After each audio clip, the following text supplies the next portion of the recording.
Hi.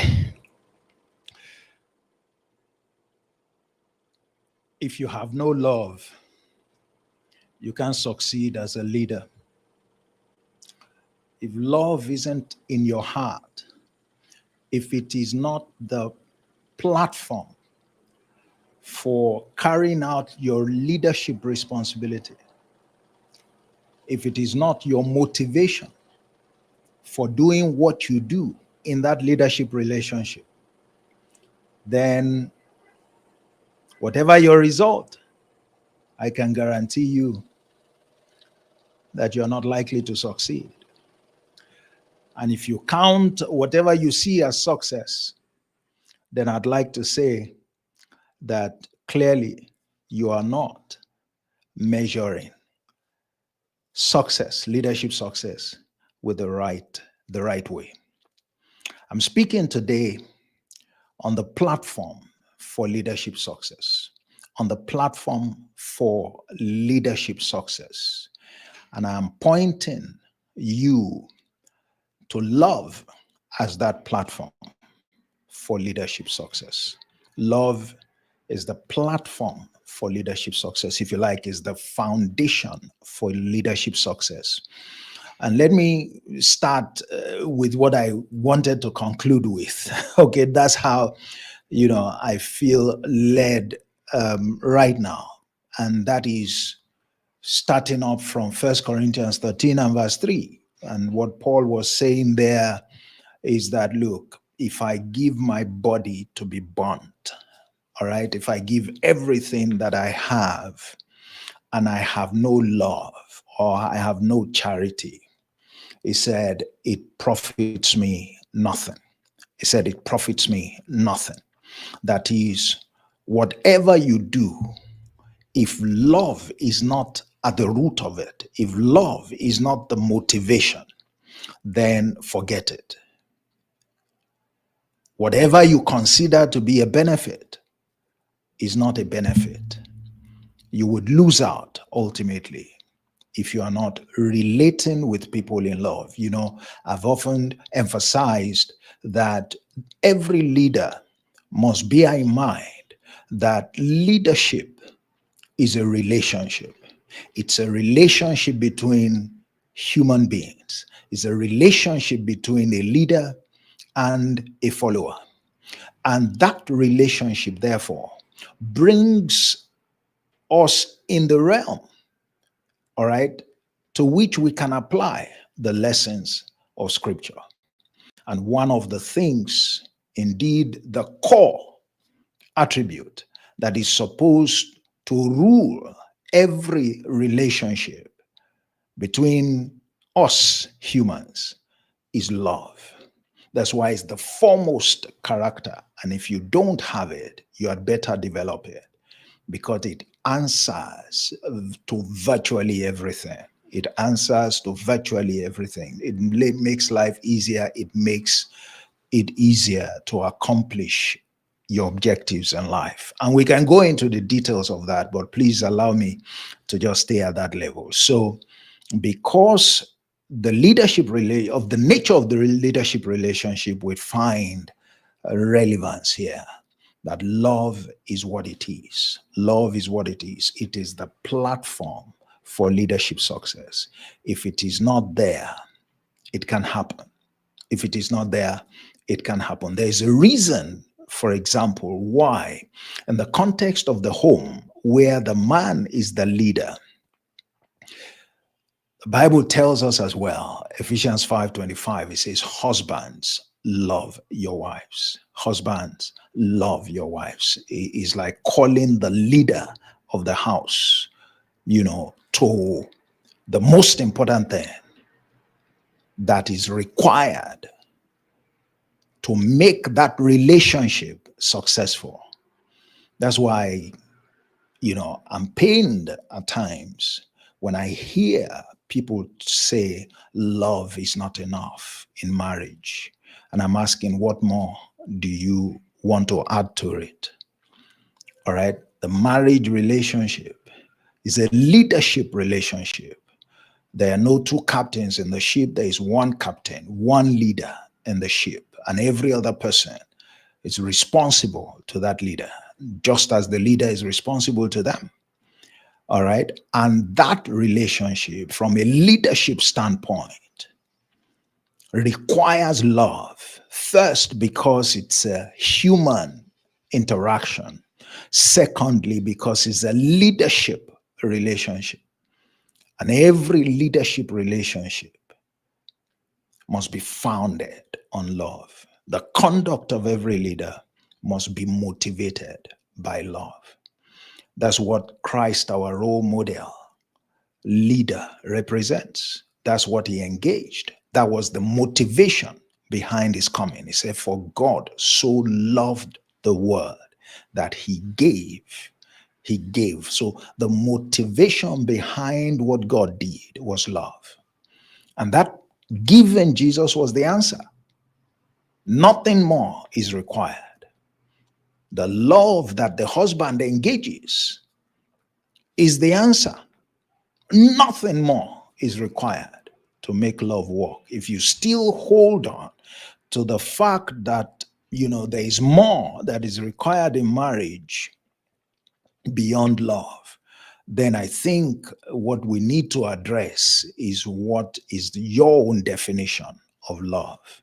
My definition of love is very clearly what is stated in 1 Corinthians 13 and verse 47. All right, that's mine. And if you look at the content of that, there is no challenge in marriage that the content of love as described in that scripture, 1 Corinthians 13, 47, there is nothing that a man that comes to marriage with that attribute, with that character, with that behavior needs to add. He will make a success of marriage.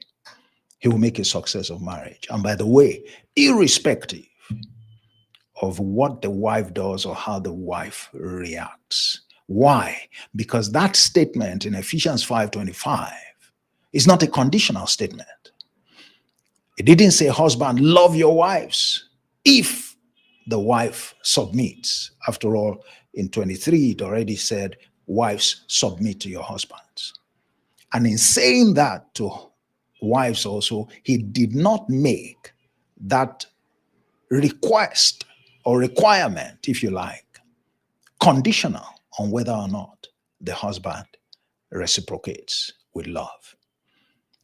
All right, they are mutually exclusive responsibilities, and you want to make it work. Each one should simply focus on delivering on his or her responsibility. That's what is required. That's the responsible way for the man to approach his marriage. It's the responsible way for the woman, who is supposed to be the following, being supervised by the man, should also approach his marriage. If they understand what submission is, what love is, the marriage does not need any other thing to make it work. Doesn't need any other thing to make it work. So you see that love has a lot to do with leadership from that standpoint. If you use the home, as somewhere where leadership, all right, is relevant, where leadership plays out every day, where leadership is crucial to the success of the home, then you see that love is central. You see that love is central. It's supposed to be the motivation. And we're told, actually, in that case, that is the same benchmark that Jesus is using to lead the church, because it says in 26, 27, Ephesians 5, he said, "Husband, love your wives as Christ loved the church and gave himself for the church." All right. Not only that, he said, as he loved the church by washing her with water by the word. Okay, so the benchmark is the love that Christ showed, and he's our role model leader, and the marriage relationship between him and the church is also a leadership relationship. It's a leadership relationship. He's the leader. We are looking up to him. All right, and we're following. Now, let me come back, therefore, and talk about one statement I love to talk about this subject, and especially in the context of leadership, because it's so important. And as easy as it is, it's one of the most difficult attributes to cultivate. All right, that is what we are called. Is a high calling to which we're all called. It's a high calling to which we're all called. And I want to talk about Romans 13 and verse 8. And it tells us something very instructive. That scripture says, and I paraphrase, it says, look, owe no man nothing except to love. Owe no man nothing except to love one another. That's what it says. So you and I are indebted in our interactions with ourselves, with other people. We have perpetually indebted to them. All right, not financially, but behaviorally. All right, character-wise, we owe, according to this counsel, we owe every man that we interact with love. Let it be the basis for our interaction. Let it rule our conduct. Let it rule our considerations. The way we think about others, the things we do to others, love should be behind it. Now, that applies generally, you can imagine. It's not made in the context of even a leadership relationship. So how much more in a leadership relationship? All right, leaders have to bear that in mind. Now add that to the examples that we've used in a leadership relationship, and you see that it's even more compelling. If it's a standard that is required just for interpersonal interactions, what about the higher level of relationship that leadership characterizes? It's a higher level of relationship where the higher responsibilities. It is the same love that is at the root. It is the same love that must rule, that must motivate everything that a leader does. It's impossible to succeed in the leadership responsibility without being motivated by this character attribute called love. By this character attribute called love. Let's go on further and let's look at what one charge that the role model leader Jesus gave to the man who was supposed to lead his team after he had left. That's Peter. And you find that in John 21. And something transpired there. He was like giving his last charge, his last counsel. And he was speaking to Peter directly because Peter at that point had been designated as the one who was going to lead his team going forward. And he said to Peter, 3 times he made this statement, very instructive statement. He said, Peter, do you love me more than the rest? Do you love me more than every one of your colleagues? And each time Peter, taken aback by that question, he responded, you know I love you. You know I love you. The more he raised that question, the more exasperated Peter got, because he believed that he truly loved the master. And he was wondering, because it seemed like his master, the leader, who did not believe, and at the end he said, you know that I love you. All right. It was like, you can judge that I love you. But what's the point? Why would he do that 3 times? Why did he say, do you love me? And each time Peter responded, you know I love you. He said, okay, feed my sheep or feed my lamb. What he was basically calling Peter's attention to, as in conclusion, as it were, was your leadership responsibility must be driven. It must be founded on love. That's why he kept saying, do you love me? Because if you love me, you will love the people I have given you to lead. That's how it works. And in showing, you truly want to show me love, you show them love. But the way you show them love is by the quality of what you feed them with. It said, feed my lamb. If it is true that you love me, feed my lamb. The greatest responsibility of leadership is to feed the lamb. That's how you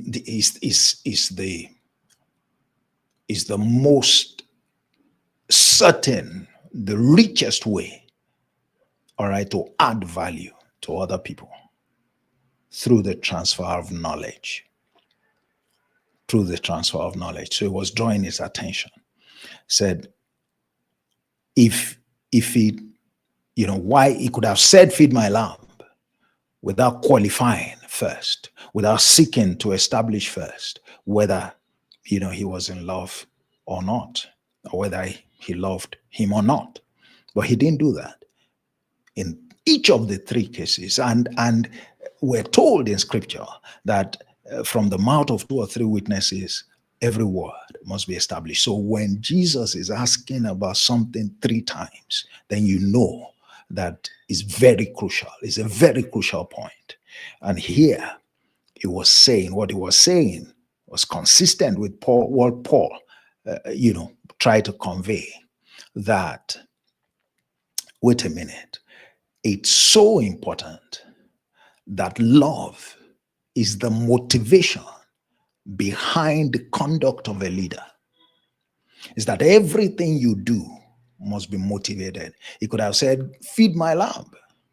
But he said, look, if you truly love, then feed. Make sure that that gesture, that act of feeding or teaching the people, all right, is driven, is motivated by love. Otherwise, you won't be doing leadership right. Otherwise, you will not get the kind of results that leadership is capable of providing. There is love as a cornerstone. There is love as a cornerstone. There is love as a cornerstone. All right. And it involves a lot of sacrifice. And Jesus made that point also, talking about in John 14:12. He said, there is no greater love. He said, you guys are my friends. Now, he said, there is no greater love than for a friend to lay down his life. All right. Still talking about the whole concept of sacrifice, embedded in showing love to others. And the cornerstone place of love, if you want to succeed as a leader, the cornerstone place of love, if you want to succeed as a leader. Now, let me close by drawing attention to something. It's very instructive. If you look at Matthew 23 and verse 23, and Jesus was talking to these hypocrite leaders again, these Pharisees, these pretenders, as it were, these wolves in sheep clothing. And he said to them, you go to a lot of extent to pay tithe on your gardens, on the output of your gardens. He said, but you neglect, you as leaders, because he was speaking to them as leaders. They were the leaders of their time. They were predominant. All right. I mean, the leaders of the time. He said, you as leaders, that's what you focus on. You are careful enough to place a lot of emphasis on giving tithe, on obeying that law on tithe. But you neglect the weightier matters of the law. I call it the weightier matters of leadership. The weightier matters of leadership, because he was speaking to them as leaders and he was saying, in your role as leaders, yes, I understand the idea of complying with the law, but you are selective because you are complying also just with, the law on tithe. He said, but there are other considerations that are far more important. He called them the weightier matters. That means they are far more important. They should, if you have a priority list, these other things should stay at a higher level of priority than what you're focused on. And what were they? He said faith. He said justice. mercy, and faith. Justice, mercy, and faith. He said these things you ought to pay attention to, all right, without necessarily forgetting to comply with the tithe. Now, what is it that I want to point out there? What was he saying there? Now, you get a sense of what he was truly saying when you read another version, because that same incident was reported in Luke 11 and verse 42. And he said to them there also, he said, look, you Pharisees, I mean, you're a sorry case, you hypocrites. He said, you know how to tithe this stuff that comes from your gardens. He said, but you pass over judgment and the love of God. He said, these things you ought to have done without leaving the other undone. So in the case of Luke 11, in Matthew 23, he listed justice, he listed faith, and he listed mercy. All right? As the things that, as the weightier matters they neglected. But when you look at Luke 11:42, he listed he compared what they were doing with judgment and the love of God.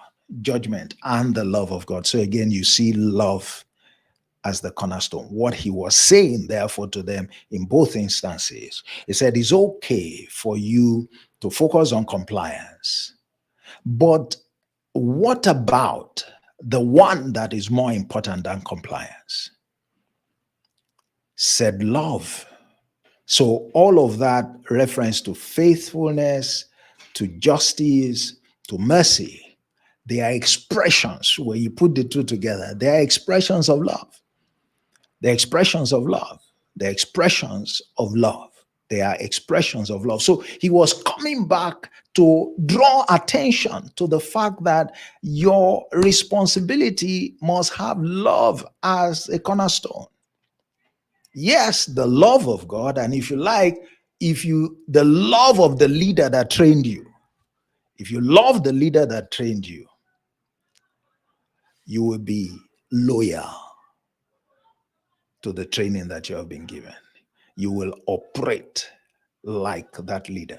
You will put to practice the principles that that leader taught you. They are expressions of love. After all, he said, it is those who keep my commandments that love me. All right? So you staying through to what you are taught when it's your turn to lead is an expression of love and is a gesture that you owe to the people that you are seeking to develop. It is not to foist your own ideas on them. It is to pass on to them the things that you have learned from the ones who trained you. Okay?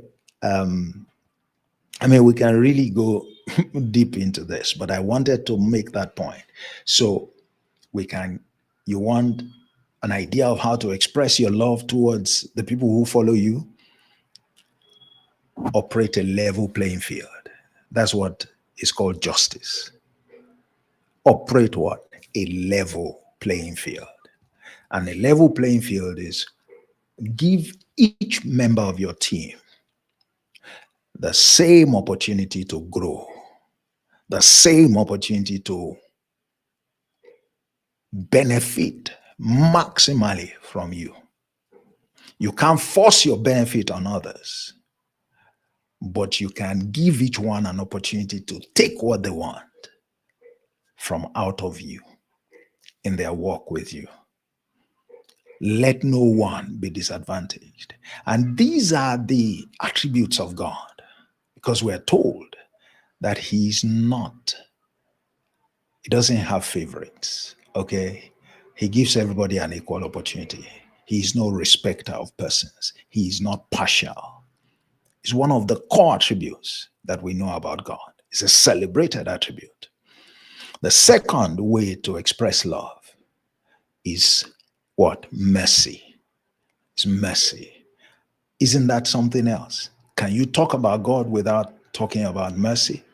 His disposition to forgive, his disposition to overlook errors, his disposition to giving you a second chance to prove yourself. All right, indeed, multiple chances. Is that what you do as a leader? Or you descend on your people the moment they make one mistake or the other? That's not what leaders do. That's not an expression of love. All right, that's not an expression of love. And the third element is faith. Do you believe in your people? Do you believe in your people? You must believe in your people. You want your people to believe in you, but you are not willing to invest that faith in them. All right? You make it difficult for them to earn your confidence, to earn your faith in them. No, it shouldn't be. All right? We're told that love believes all things. Love hopes all things. All right? Isn't that love endures all things?